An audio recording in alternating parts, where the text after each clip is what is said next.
Hello everyone. Before we start, make sure to like and subscribe to the channel, and leave a comment with where you're from and what time you're watching. That way, YouTube will keep showing you stories just like this one. Now, let's begin. I was 17 when my aunt asked me to babysit for the night. It wasn't a big deal. Her house was just outside of town, past the high school, and down a long stretch of road that barely had streetlights. She and my uncle were heading to a wedding 2 counties over, and their daughter Lily, who was 10, didn't want to stay with strangers. They figured having me there would keep things simple. Lily's friend Madison was already over for a sleepover when I got there around 5, and the plan was easy. Pizza, a movie, and lights out by 10. I'd slept over at that house before. It was quiet, almost too quiet compared to the apartment where I lived with my mom. But I liked the change of pace, at least I thought I did. The house was a 1-story place with a wide front porch and a backyard that backed up to a stretch of woods. Not a dense forest or anything, just enough trees that you couldn't see the neighboring houses unless the leaves were down. I remember noticing how dark it got back there, once the sun dipped behind the tree line. No lamps, no motion lights, just blackness, stretching all the way to God knows where. Around 9:30, I had the girls brushing their teeth while I tidied up the living room. They'd left popcorn crumbs all over the rug, and I was trying to get it clean before we started the next movie. That's when the landline rang. No one really used the house phone, and I almost didn't pick it up. But something about the sound, it was this old-school ring, jarring and sharp, made me walk over and answer. There was silence at first. Not static, not breathing. Just the kind of silence that made your ear press closer, like maybe the line had dropped. I said hello twice, and just as I was about to hang up, a man's voice came through, calm and slow. "You look bored," he said. I froze. I didn't even respond, just stood there holding the receiver like I'd misheard him. Then he said, "That's a red shirt, right? Kind of oversized. You keep adjusting the sleeves." I looked down at my shirt without thinking. I had done that, kept pulling the sleeves up because it was stretched out. "And you keep standing at the edge of the rug. 1 foot on, 1 foot off," he added. My stomach twisted in this cold, sinking way. I hadn't noticed I was standing like that, but he was right. I walked toward the front windows without answering, suddenly very aware of every shadow on the porch. "Who is this?"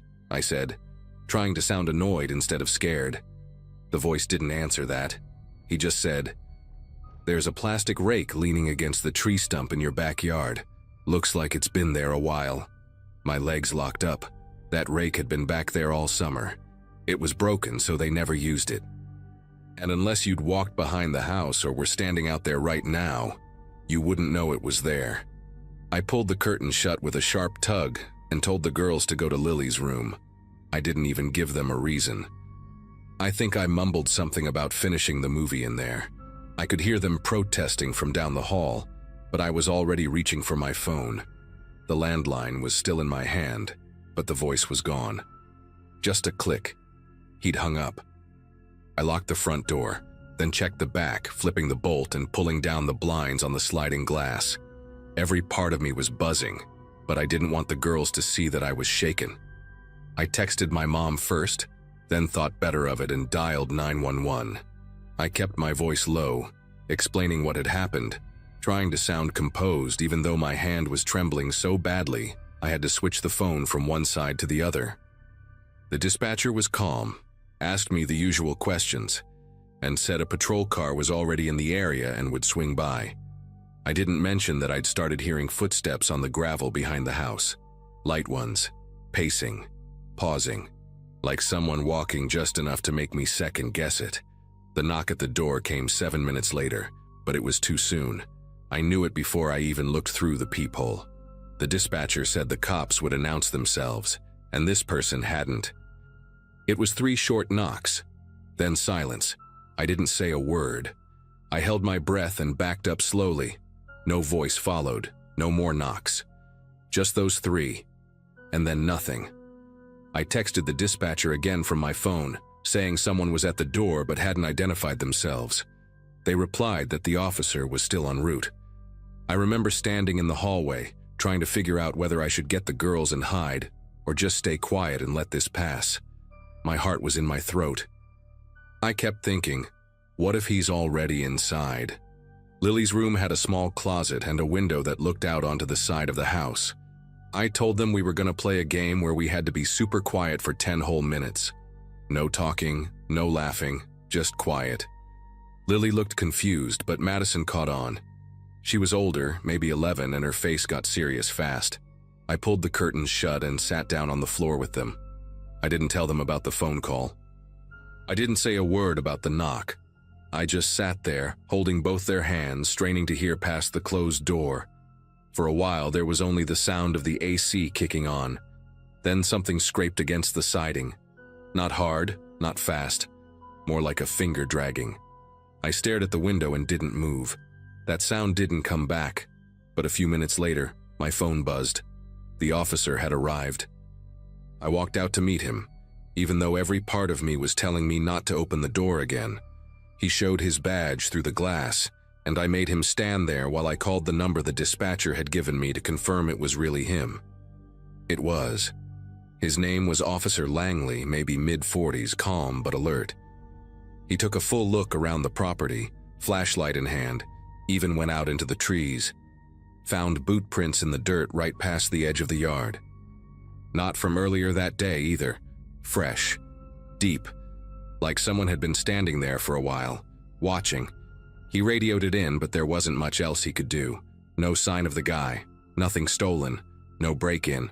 Just me, 2 kids, and a phone call that shouldn't have known what it did.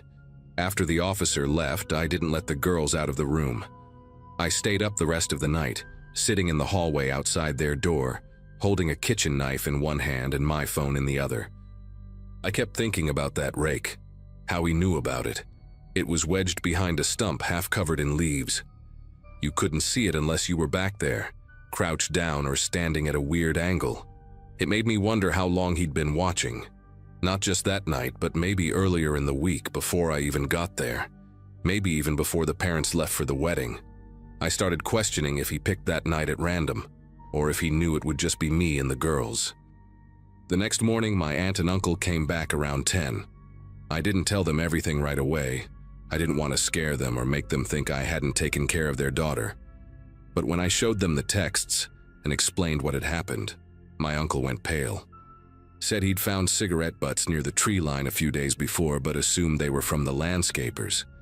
My aunt called the police again and filed a report herself. I don't know what came of it. Nobody was ever caught. There were no more phone calls, no more footprints, no follow-up from the police. It was like the whole thing evaporated, but it didn't for me. For weeks after that, I kept replaying the call in my head. His voice wasn't threatening, not on the surface. It was calm, too calm, like he was enjoying it. Like he didn't need to scream or taunt because he already had control. That stuck with me. It was the quietness of it all that really got under my skin. The way he described what I was doing in real time, how casual he sounded. Not angry, just entertained. And somehow, that felt worse than if he'd been shouting. The house never felt the same after that. Even now, when I visit my aunt, I still look at that tree stump and wonder if he ever came back. I don't think this was just some prank. The rake, the details, the footsteps. He'd been planning it. Watching. Waiting for the right night. I keep telling myself it could have been worse. That maybe he just wanted to scare someone. But a part of me doesn't believe that. A part of me thinks he didn't go through with it because something changed his mind. Maybe the cop got there sooner than he expected. Maybe I locked the door just in time. I'll never know for sure. But I can tell you this, I haven't answered a landline since.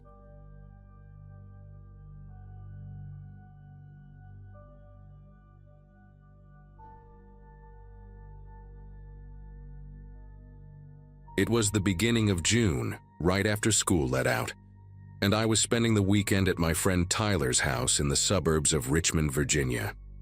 He lived in one of those cul-de-sac neighborhoods where all the houses look like different versions of the same template. And the biggest excitement most days was a delivery truck. turning onto the wrong street. Tyler's parents had gone out of town for a wedding, so it was just the four of us, me, Tyler, James, and Noah, camped out in his living room with soda, junk food, and a stack of horror movies we weren't really watching. We were all around 16, that weird age where you feel like you can handle anything but still half believe that if you say Bloody Mary 3 times in the mirror, something might actually happen. Tyler's place had this big sliding glass door that opened into the backyard, and just past the porch there was a motion-activated floodlight mounted under the roof. It clicked on any time a squirrel so much as twitched in the bushes, so when it lit up the first time, no one really cared. We barely noticed it, to be honest. Someone made a joke about raccoons, and we went back to arguing about whether or not James had cheated during Monopoly. But then, it lit up again, and then again. Every couple of minutes, I remember glancing at it and getting this weird twinge in my gut, like the light wasn't turning on because something had passed by, but because something was staying just out of view.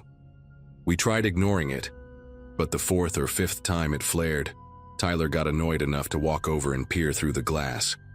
He stood there for a moment, squinting into the yard. "There's no one there," he said, but the way his voice dipped made me get up too. I joined him at the glass and scanned the yard, which was mostly grass, a shed in the corner, and the wooden fence that lined the back of the property. It looked empty. Too empty, actually. Like the light had caught the yard mid-breath, and everything was holding still for some reason. The only thing moving was the swing hanging from the tree branch, just a tiny, lazy sway, like someone had pushed it a few seconds ago. James and Noah came over to see what we were staring at. We all kind of stood there in silence, 4 guys in the middle of a summer sleepover, suddenly unsure if we were alone. That's when we saw it. A shape, tall, human-shaped, but too thin, slipped behind the shed. It was fast. So fast I barely registered it before I heard Tyler gasp. "Did you see that?" he said, eyes wide. Nobody said anything for a second, and then, like we were all on the same unspoken wavelength, we backed away from the door at the same time. We scrambled to turn off the lights inside, like that would somehow make us less visible through the glass. Tyler grabbed the remote and muted the TV, and the whole vibe in the room shifted. Suddenly, every creak of the house felt amplified. Every second stretched a little too long. We huddled near the kitchen counter, whispering back and forth. Should we call the cops? Was it just someone messing with us? James, trying to act tough, said maybe it was one of the neighbor kids pulling a prank. But no one laughed. We all knew the kids around here, and none of them would risk sneaking into someone's backyard after dark just to mess with a bunch of high schoolers. Then came the sound of metal, soft, subtle, but so specific it stopped all conversation. The backyard door handle was turning, not jiggling like someone trying to break in, turning, smooth, deliberate, like whoever it was had done this before. Tyler's face went pale, and I'll never forget how his mouth opened slightly, like he wanted to scream but couldn't make a sound. Noah instinctively reached for the knife drawer, but his hands were shaking so bad he dropped the first one on the floor with a loud clang. We ducked. I remember the way the tile felt cold against my knees as I crouched there, heart pounding like it was trying to get out of my chest. We waited. Nothing. Just silence and the low electric hum of the fridge. Tyler crept over and peeked through the curtains. I could see his shoulders tense up again. "Footprints," he whispered. "There's footprints in the dirt right by the door." The light outside had just clicked on again, and sure enough, when we all slowly moved to look, we saw them. Not boot prints, not sneakers, bare feet. Long, narrow, with these strange arch patterns that didn't look right. They trailed from the side of the house across the patio and ended right at the sliding door. That was it. We called the police. Tyler didn't even hesitate anymore. He dialed and tried to keep his voice steady, while the rest of us watched the yard like hawks. The operator told us to stay inside and lock everything, which we already had. The cops showed up about 15 minutes later, 2 of them with flashlights, one staying at the front while the other circled around back. They walked the yard, checked behind the shed, combed the space between the fences. Nothing. No forced entry, no broken fence slats. But one of them called us over to show the tracks. The footprints were fresh, clear. The cop even bent down to touch the dirt, then looked at us and said something I'll never forget. "There's no exit trail. Whoever made these never left."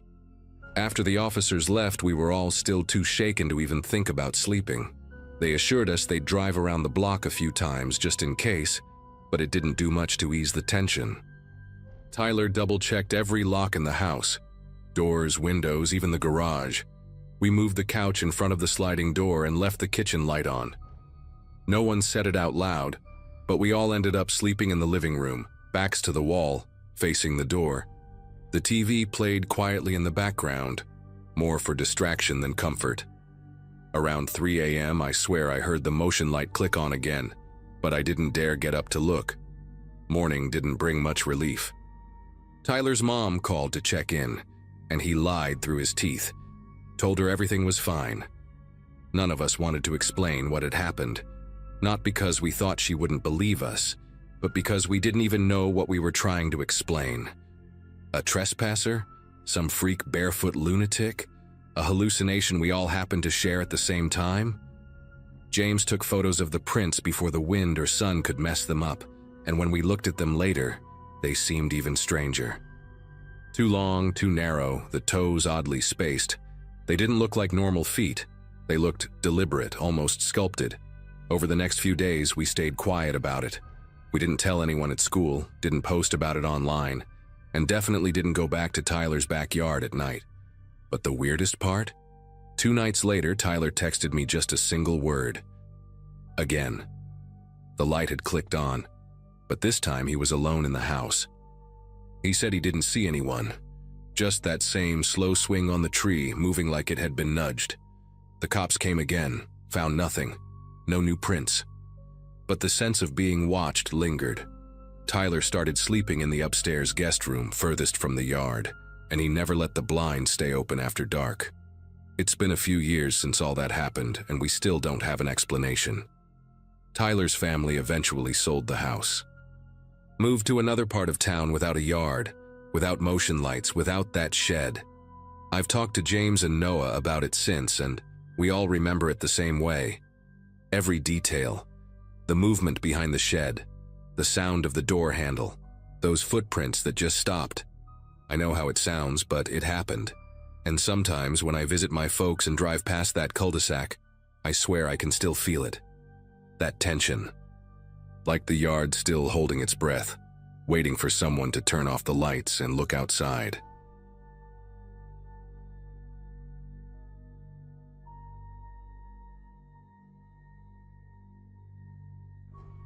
I spent most of that summer at my cousin Ethan's place in Springfield, Illinois.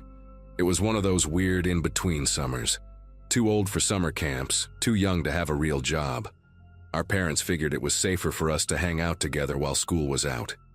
Ethan's house sat in a quiet neighborhood, the kind with uneven sidewalks and porch lights that flickered like dying fireflies. His parents worked late on weekdays, so the house was mostly ours in the evenings. That Friday, we decided to do a movie marathon, and around 8 p.m., we walked to the nearby pharmacy to grab snacks. Sour candy for me, BBQ chips for him. The walk there was nothing special, just 2 kids on cracked pavement talking about dumb horror movies and who could survive a zombie outbreak longer. The pharmacy was barely 5 blocks away, and it had that generic fluorescent buzz overhead, shelves full of off-brand cereal, and a cooler that always made a weird clunking noise when it kicked on. I remember it because it startled me mid-sentence. We were messing around in the candy aisle when I noticed a guy already at the register. Late 30s, maybe early 40s, denim jacket, scuffed work boots, and one of those stiff trucker caps you see at gas stations. He had a pack of cigarettes in one hand, a soda under his arm, and a blue pack of gum that he flicked between his fingers while waiting to pay. He didn't look at us, at least not at first. But when we got in line behind him, I caught a glimpse of his reflection in the scratchy plastic lotto display next to the counter. His eyes weren't moving, but his head tilted just slightly, like he was listening in. I didn't say anything then because it didn't feel like anything yet. He paid, left, and we made a couple dumb jokes about how he looked like the villain in a made-for-TV crime doc. We paid for our stuff and started heading back, still laughing. It wasn't until we turned onto Ethan's street that I noticed someone walking about half a block behind us. I wouldn't have paid much attention if the guy wasn't so oddly slow. He wasn't power walking or strolling, just keeping pace. I told Ethan without trying to sound weird about it. We did the whole thing where you casually check by pretending to stretch or tie your shoe. Sure enough, it was the guy from the pharmacy. Same jacket, same cap, hands in his pockets now. We took the long way home, circling 2 extra blocks, stopping to pretend we were looking at some old muscle car parked on the corner. When we finally cut through the side yard and ducked into the house, I peeked through the blinds. The street was empty. We didn't tell Ethan's parents. They were due back around midnight, and we didn't want to sound like we'd been out doing something we weren't supposed to. Plus, we figured maybe the guy just happened to live nearby or was walking home. Springfield's not a huge city, and weird coincidences happen. Still, that weird tightness sat between us during the rest of the night. We tried to drown it out with movies and sugar. By the time we were 3 bags of chips in and halfway through the thing, we had almost forgotten about him. Until the knocking started. It wasn't loud, just a soft tap, tap, tap, almost like someone drumming their fingers on a table. We froze. I paused the movie, thinking it was part of the sound effects. Then it came again, 3 light knocks. Not on the front door, but the side one, the one that led to the small porch nobody ever used. The porch light was broken, and Ethan's parents kept a rake and an old trash can back there. We looked at each other without saying a word and muted the TV completely.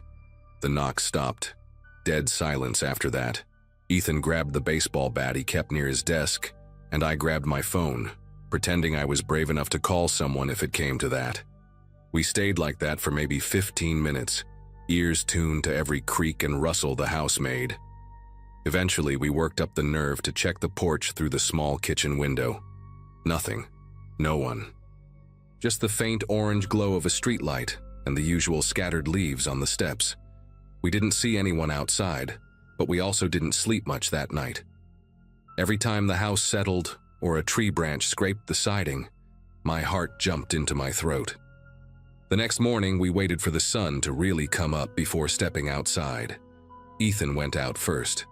I followed, still in socks. The porch was empty, just like it had been the night before. But on the top step, there were 2 things that hadn't been there before: a crumpled gum wrapper and a cigarette butt. I picked them up without thinking. The gum wrapper was a shiny blue one, same kind the man had been flicking in the store. The cigarette had red banding near the filter, a brand I didn't recognize, but it was the exact same pack I'd seen tucked into his jacket pocket at the checkout. I still remember how Ethan stared at the wrapper in my hand like it was radioactive. We didn't say anything for a long time, just stood there on that porch while the wind pushed some leaves down the driveway. It wasn't like we could prove it was him. But deep down, we both knew it. That gum wasn't a common brand. It was one of those weird niche ones that came in foil and had a citrus aftertaste. And the cigarette butt? Ethan's parents didn't smoke, neither did their neighbors. That side porch was hidden from the street. Whoever left that stuff there had to know exactly where we were that night. We told his mom when she got up, and she didn't take it lightly. She made a few calls, even reported it to the non-emergency police line. A cruiser drove by later that afternoon, but nothing came of it. The cop was polite, but didn't seem all that concerned. Probably just someone passing through, he said. Might have thought it was the wrong house. Sure. Someone who walked behind 2 kids all the way home, showed up at the side door in the middle of the night, and left behind the exact same stuff he had at the store. Just a misunderstanding, right? After that, Ethan's parents replaced the porch light and installed one of those cheap motion cameras above the side door. We didn't go back to that pharmacy again. For the rest of that summer, we stuck to gas stations during the day and didn't walk anywhere past sunset. I know it doesn't sound like some huge dramatic ending. There was no break-in, no masked face at the window. But that's what makes it worse, honestly. Whoever that man was, he didn't want to scare us in some obvious way. He wanted us to know he'd been there, that he could get close. And that's the kind of thing that sticks with you. It's been years since that night, and I still catch myself glancing behind me when I walk home after dark. I've moved states, got a job, a life, all that. But sometimes I'll see someone in a denim jacket and a trucker cap standing near a checkout line, and every part of me freezes. I never told my parents the full story. I don't even think Ethan did. But we both know what happened. Someone followed us home that night, and whoever he was, he stood just a few feet from our door, long enough to finish a smoke and chew a piece of gum.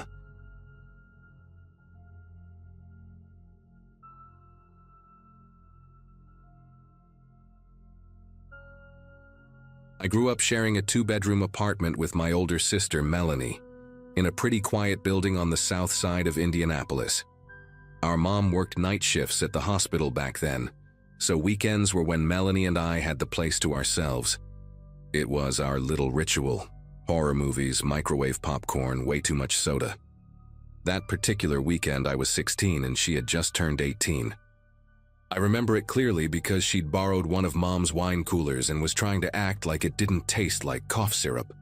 It was late spring, windows cracked open for air, and the sound of someone practicing saxophone downstairs drifted faintly up every Saturday night. The man in Unit 3B was always around. His name was Dennis. Balding, maybe in his mid-50s, with wire-rimmed glasses and the kind of smile that showed every single tooth. He didn't come off as dangerous or anything, just too friendly. He'd wave every time we passed, even if it was the second or third time that day. Once he offered us cookies through the crack of his door, saying he baked too many. Melanie took one just to be polite, and I remember she left it untouched on a napkin for 2 whole days before finally tossing it out. There was something about him that made us both keep our interactions to the bare minimum. That Saturday, things were going like they always did. We had on fuzzy socks, a horror flick on mute with subtitles, and the living room lamp set to its dimmest setting. Melanie was painting her nails, feet up on the coffee table, and I was scrolling through my phone, only half watching the screen. Around 11 p.m. we heard the elevator ding. We barely noticed at first. People came and went all the time, but then it dinged again, and again. Always stopping on our floor, pausing, then closing without anyone stepping out. After the 4th time, Melanie muted the movie and tilted her head like she was listening for something. "That's weird," she said, and we just kind of sat there, waiting for the next ding. It came, but no footsteps, no voices, just the hum of the lights in the hallway. We tried to brush it off, thinking maybe someone was drunk and couldn't remember their floor. Melanie locked the deadbolt just in case. It was only when we heard the soft scraping sound outside our door, a low, dragging noise like someone sliding cardboard across tile, that I felt a lump form in my throat. We froze. The sound lasted maybe 4 seconds, then silence. I tiptoed over, looked through the peephole. Nothing. Just the hallway, empty and still. I opened the door slowly. There was a single sheet of printer paper on the floor. I picked it up and brought it inside. It was a pencil sketch, crude, but recognizable. 2 girls sitting on a couch, one with her legs crossed holding a phone, the other painting her nails. It was us, right then, in real time. Melanie stared at the drawing like it might move if she blinked. I kept looking from the paper to the window, the TV, the couch, checking if there was any way someone could have seen us from outside. But we were on the 5th floor, and the only window in the living room faced a blank concrete wall of the building next door. No balconies, no fire escape. Just that one hallway outside. I think we both realized at the same time. Whoever drew that had been inside the building, probably right outside our door, and watching us for long enough to capture all those tiny details. The angle of my head, the nail polish bottle on the table, even the crease in Melanie's sock. She started pacing immediately, muttering that it had to be a prank. "Maybe someone saw us earlier and sketched it from memory," she said, but her voice didn't sound convinced. She picked up the landline, Yeah, we still had one back then, and called Mom. No answer. Then she tried the building manager. Voicemail. I told her to call 911, but she hesitated. "We're not hurt," she whispered, like that mattered. I took the phone and dialed anyway. While I gave them the address, Melanie walked over and flipped off the living room light, leaving us in the glow of the TV. She said, "If he's still out there, I don't want him seeing us." The cops didn't show for another 20 minutes, and in that time the elevator dinged 2 more times. We didn't move, didn't talk, just sat on the floor behind the couch, holding kitchen knives we grabbed out of the drawer. I was shaking so badly my teeth were clicking together. At one point, Melanie whispered, "Do you think it was him?" I didn't even have to ask who she meant. Dennis from 3B. A guy who knew we were often alone, who offered us cookies we never ate, who always smiled like he knew something we didn't. When the police finally arrived, we practically sprinted to open the door. 2 officers came in, did a sweep of the hallway and elevator. They didn't find anyone. No one had called the elevator from the lobby, and the front entrance was locked. No sign of forced entry. They took the sketch, asked us if we had any enemies or if it could have been a boyfriend playing a joke. We told them no, and Melanie kept saying, "Check 3B, please." They went and knocked. Dennis opened the door after a long pause. I couldn't see inside, but I'll never forget how casually he leaned against the frame, wearing a bathrobe and holding a teacup like we'd just interrupted a cozy evening. The officers spoke with him for a few minutes, then came back and said he seemed confused but cooperative. That was it. After the police left, we didn't sleep. We sat awake in the hallway between our rooms, backs against the wall, lights on, listening for the elevator.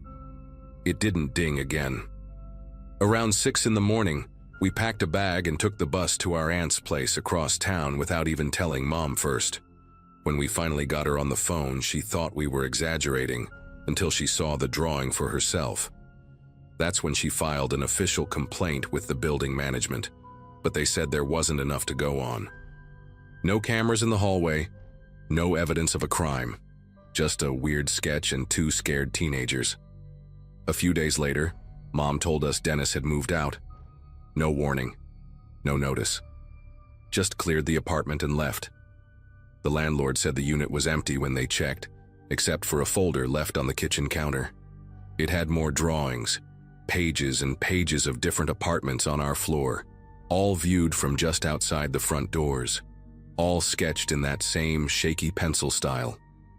Most were empty living rooms, but a few had people in them, brushing their teeth, tying their shoes, watching TV.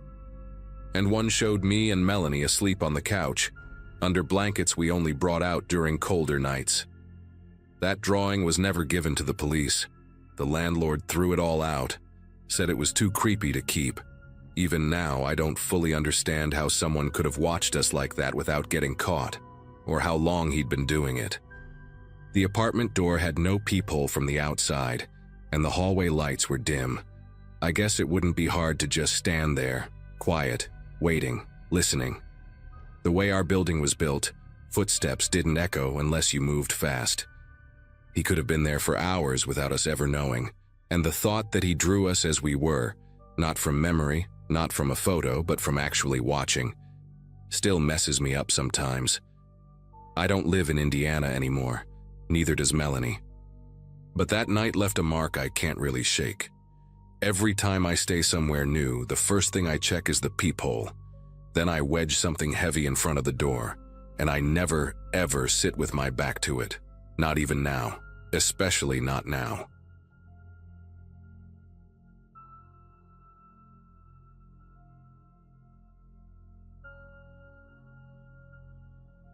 Back when I was in middle school, I used to spend a lot of time at my neighbor's house.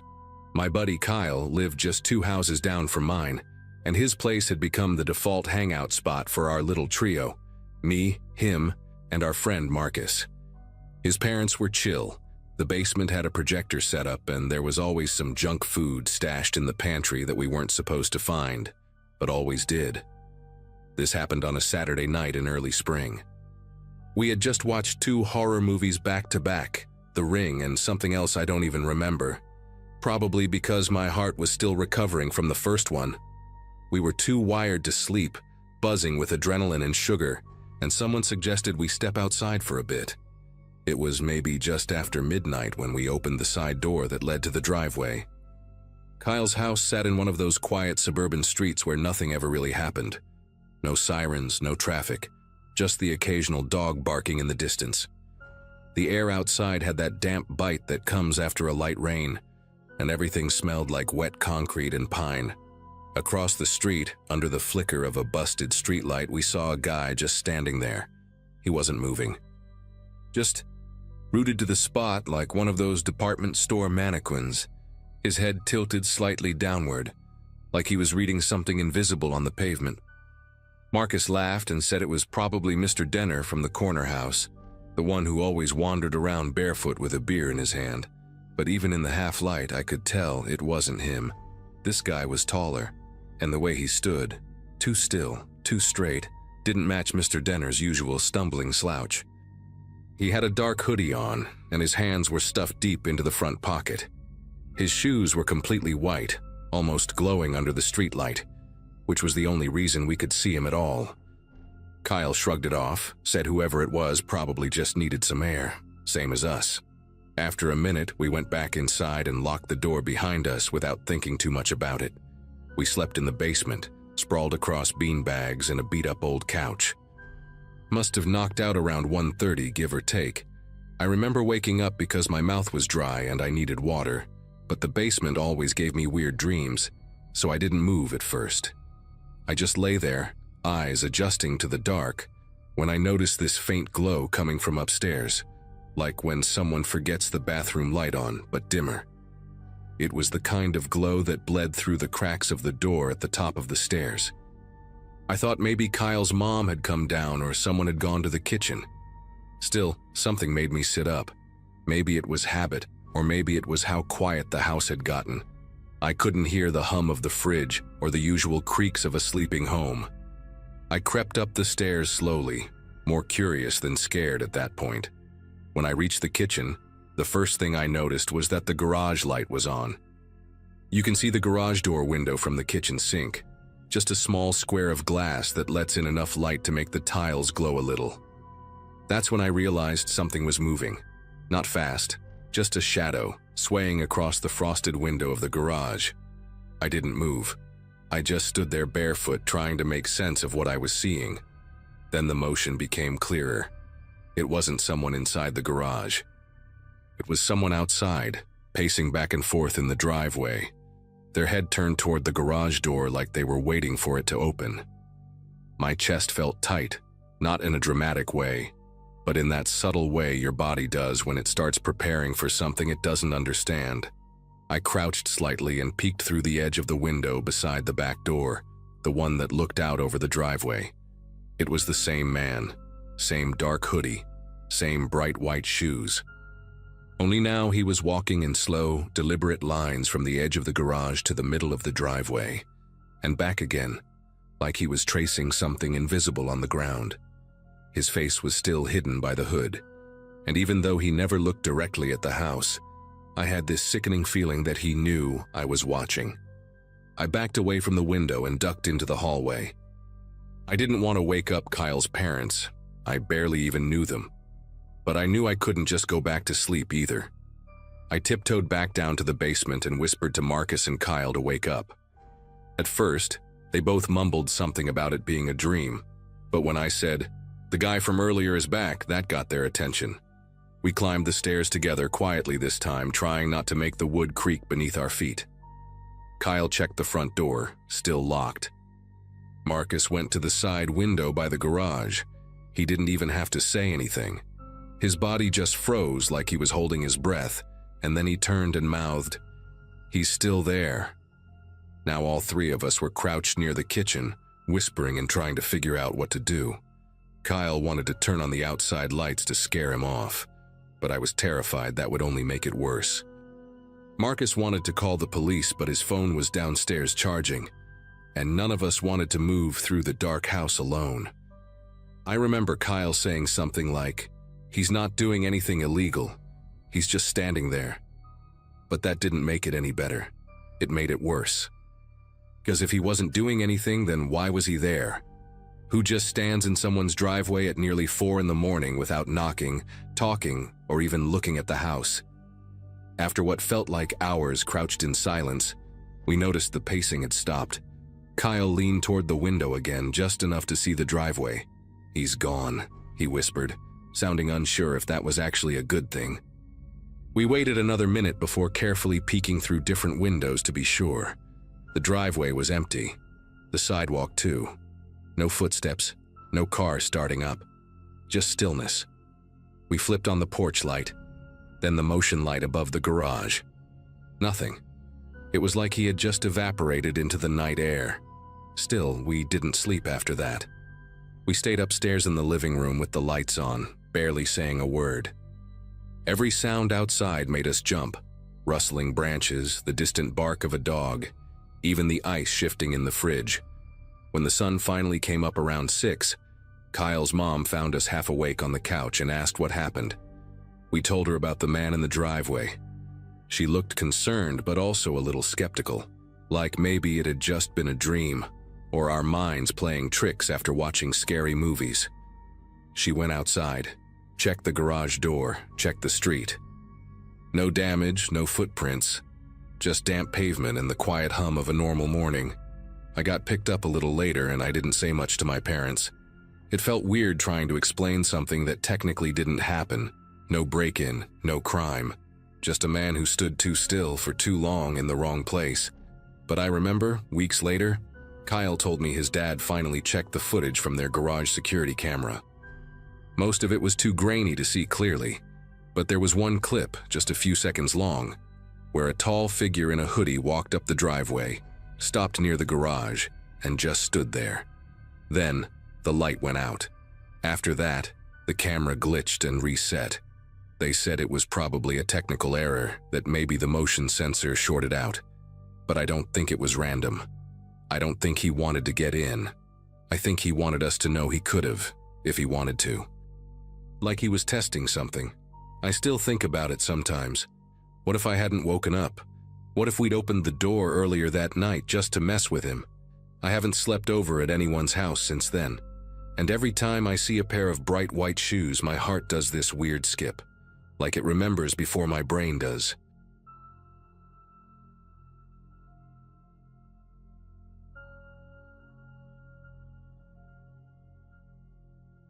I still think about that night more than I should. It's been a couple years now, but every time I hear someone jiggle a door handle or even just walk too quietly behind me, my whole body just locks up. Back then, I was in my sophomore year of high school. I wasn't exactly popular, but I got along with everyone, and somehow I ended up invited to a sleepover at Riley's house. She was the kind of girl everyone gravitated toward. Loud, funny, way too confident for a 16-year-old. Her house was huge compared to mine, with one of those open-concept kitchens and a finished basement that looked like a teen movie set. It was a Friday night, and 5 of us were there. Me, Riley, Harper, Kenzie, Madison, and Emma. I remember being excited at first. It felt like I was finally part of something. The evening started out like you'd expect. Junk food, music, a couple of horror movies none of us really watched. Mostly we talked over them, passing a bag of Sour Patch Kids back and forth and complaining about school. I kept glancing at the time. I wasn't sure why, but something about the house made me weirdly tense. Not in a dramatic way, just like I couldn't get fully comfortable. Maybe it was how dim everything felt, even with all the lights on. Or how Riley's backyard backed up to a row of thick trees, and there were no streetlights on that part of the block. Around midnight, the girls started daring each other to play one of those creepy TikTok games, like whispering questions to a mirror or walking around blindfolded. That's when the mood shifted for me. It stopped feeling like just harmless fun. At one point, we were sitting in a circle downstairs and Riley pulled out her dad's old flashlight, the kind that's heavy and clicks loud. She turned off all the lights and started this fake seance thing with a dumb candle she lit from a scented jar. Everyone was laughing, acting like it was some kind of joke, but something in my chest just clenched up. I know it sounds stupid, but I kept looking toward the stairs like I expected someone to come down. There were these moments where everyone was quiet, just for a second between laughs, and all I could hear was the wind outside and what I swear sounded like gravel shifting. I asked if we could turn the lights back on, and Riley rolled her eyes. Kenzie called me Grandma, and they all laughed. I laughed too, but it was forced. That's when I texted my brother. Ethan's 6 years older than me. He used to pick me up from school when our mom worked late, and even though we're not super close anymore, I knew he'd come if I asked. I told him I wasn't feeling well, that I'd explain later, and asked if he could grab me. He didn't ask questions, just said he'd be there in 15. I didn't want to wait awkwardly inside after telling everyone I was leaving, so I said I needed some air and went upstairs. Riley said, "Okay, Grandma's calling it a night," and everyone giggled like I was being ridiculous. I remember standing by the front door, holding my phone like a lifeline and hesitating before stepping out. The air hit me like a wall. It was colder than I expected, and dead quiet. I stood under the porch light and kept glancing down the street, heart racing, like I already knew something wasn't right. I was out there maybe 5 minutes when I heard it, the soft click of a gate swinging shut. Riley's house had this low wooden fence on one side that led to the backyard. I looked over, thinking maybe it was just wind, but there wasn't any wind. The trees behind the house were completely still. I told myself it could have been a cat or even a neighbor letting their dog out. But the sound didn't stop there. It was followed by what sounded like a slow, dragging step against the side of the house, like someone walking with one shoe on and one off. I froze. I didn't want to move or even breathe too loudly. I remember holding the strap of my overnight bag like it could do something. There was no one around. No cars, no porch lights except for the one above me. Just the sound of those dragging steps stopping somewhere near the corner of the house. Then silence. I kept my eyes on the edge of the fence, waiting, gripping my phone like it would protect me. I thought about going back inside, but I couldn't shake the thought that whatever was out there might be between me and the door now. So I just stood there, unmoving, barely blinking. After what felt like forever, I saw headlights at the far end of the block. Ethan's car.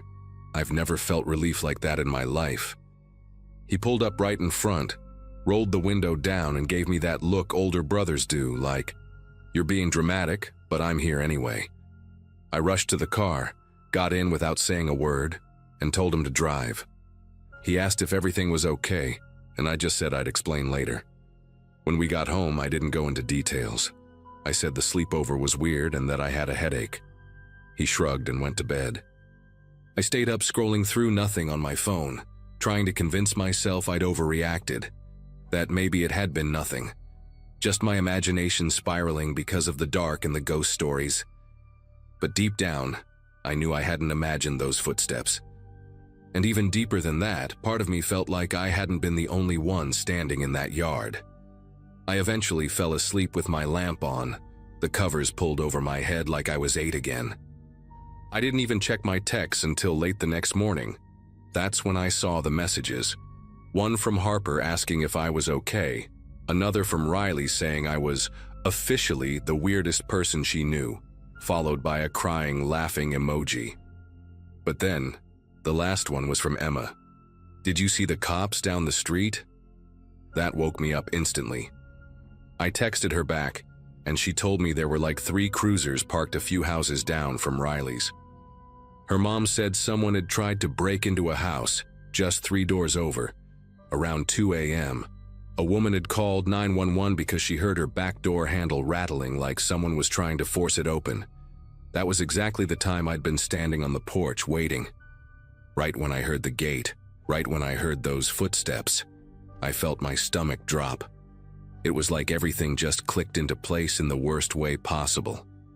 That woman, whoever she was, she must have lived in one of the houses I could see from Riley's porch. That meant whoever had tried to break into her place had probably passed right by me. Or worse, maybe they had been watching me from the dark. I couldn't stop thinking about those dragging footsteps. The sound wasn't fast, wasn't rushed. It was like whoever it was didn't care if they were heard. Like they'd already picked their target and were just taking their time. And for a few minutes, that target could have been me. If Ethan had been 5 minutes later, if I'd waited by the sidewalk instead of staying under the porch light, maybe things would have ended differently. Later that day, I tried to casually ask my mom if anything had happened in that neighborhood. She looked up from her coffee and said, "Oh, that attempted break-in on Crestview. Yeah, I saw something on the neighborhood Facebook group. Scary stuff."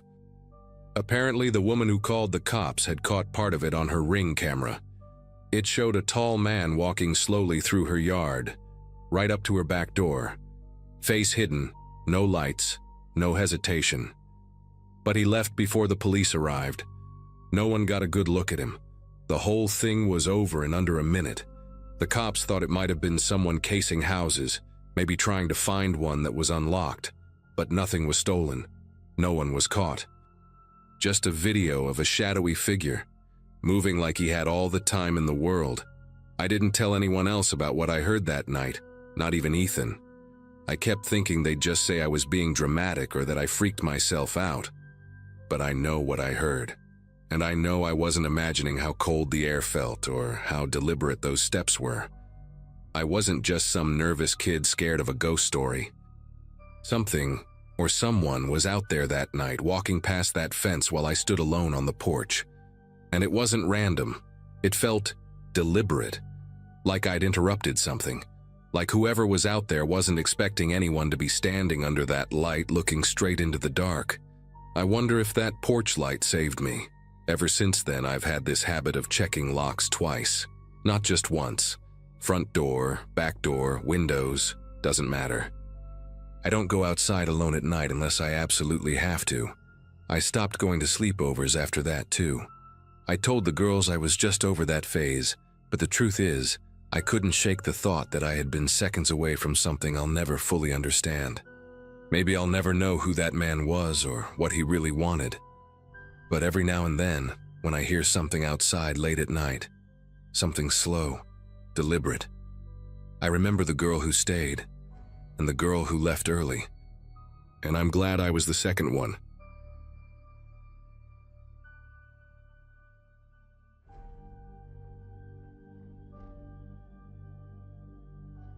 I was crashing at my friend Tyler's place for the weekend. His family had just moved into this quiet cul-de-sac in a suburb about 30 minutes outside of Portland. It was the kind of neighborhood where every house looked like it came from the same blueprint. 2-car garages, vinyl siding, trimmed hedges, but Tyler's still smelled like cardboard and fresh paint. His parents were out of town, and we were supposed to be working on a science project, but mostly we just played Call of Duty, ate microwave burritos, and passed the time with dumb YouTube videos. It was mid-November, right before Thanksgiving break, and the nights were getting colder with that thin white frost layering everything by morning. Tyler's room faced the street, and from his window I could see the house next door. From the start, it looked weird to me. The lawn hadn't been mowed in months, the blinds on every window were drawn tight, and the mailbox was stuffed to the brim like no one had touched it in weeks. At dinner, I asked Tyler who lived there, and he shrugged it off. Said his dad mentioned the place was bank-owned or something, that nobody had been living there since the last family moved out a year ago. Still, I remember thinking it didn't feel empty. It wasn't anything specific. I just caught myself looking at it more than I should have. That night, around 1 in the morning, we were still up playing games when Tyler got up to use the bathroom. I paused the match and wandered over to the window, just spacing out, and that's when I saw it. There was a dim, flickering light in one of the upstairs windows of the house next door. It was almost like the glow of a candle or a flashlight dying out, the kind that pulses weakly. I leaned closer, squinting, trying to focus, and that's when I saw the figure on the porch. Someone was standing perfectly still, facing our direction, not moving, just there. The porch light was dead, but the way the moon hit their outline, I could tell it wasn't a statue or anything. It was a person, just standing there, staring straight at Tyler's house. I backed away from the window immediately and called Tyler over. When he looked, the light in the window had vanished, and the porch was empty. I told him exactly what I saw, and of course he laughed. He said I was sleep-deprived or imagining things, that it was probably just some squatters moving around or maybe a neighbor checking something out. Still, he didn't go back to the window, and neither did I. We ended up turning off the console not long after that and got into our sleeping bags on the floor. I lay there listening to every small creak of the house, trying to convince myself it was nothing, but I couldn't shake the image of that figure, standing motionless in the cold, facing us like they were waiting. I didn't sleep much that night. Every time I closed my eyes, I pictured that porch again, empty during the day but with someone silently occupying it after dark. Around 4 a.m., I finally dozed off, and when we woke up, the sun was just starting to cut through the blinds. Tyler's mom had a digital thermostat that made this soft click when the heater kicked on, and that sound woke us both. We got up, groggy, and made our way downstairs for cereal. While Tyler poured milk into a cracked bowl, I walked over to the sliding glass door that looked out onto the backyard and the wooden fence separating his property from the abandoned house. The frost was thick on the grass, coating everything in that white shimmer that disappears by noon. And that's when I saw them. Footprints. 2 sets of them, actually. One set was smaller, like someone my size, and the other was heavier, deeper in the frost, like an adult. They started from the steps of the empty porch and led straight across the neighbor's yard, stopping right at the fence. But here's the thing. There were no footprints on our side of the fence. No sign anyone had jumped it. Just 2 clean, parallel trails ending abruptly at the barrier. I stood there frozen, holding the curtain open with my fingertips trying to make sense of it.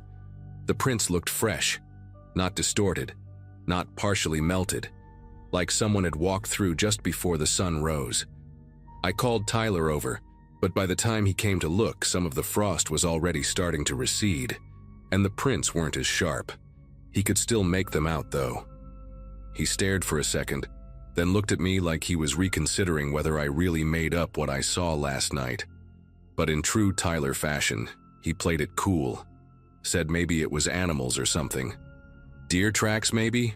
He offered, but his voice was thinner than usual. I didn't even respond. We both knew those weren't deer tracks. They were footprints. Human. The smaller ones were nearly the same length as my own shoes. And the way they ended, just stopping at the fence, there was no logical way to explain that without someone having crossed over. But they hadn't. The rest of the morning felt weirdly quiet. We didn't talk much. Tyler seemed jumpy, flinching every time the heater clicked or the fridge made that humming noise it always did. I texted my mom around noon, saying I wasn't feeling great, and asking if she could pick me up early. She agreed, no questions asked. Before I left, I went back upstairs to grab my charger from Tyler's room. I couldn't help but glance one last time through his window. The porch was empty. Same overgrown yard. Same lifeless windows. But as I turned to leave, I caught a flicker of something behind one of the blinds, like a subtle shift in the light, as if someone had just moved inside. I stood there for a few seconds longer than I should have, then walked away without saying a word. Later that night, lying in my own bed, I kept replaying everything in my head. The light, the figure, the footprints. Especially the footprints. I even Googled the property address, trying to find anything. An old crime, a death, maybe a newspaper clipping. But there was nothing. Just a listing that said, pending foreclosure. I went back to Tyler's street on Google Maps and looked at the house from street view, but the image was months old, showing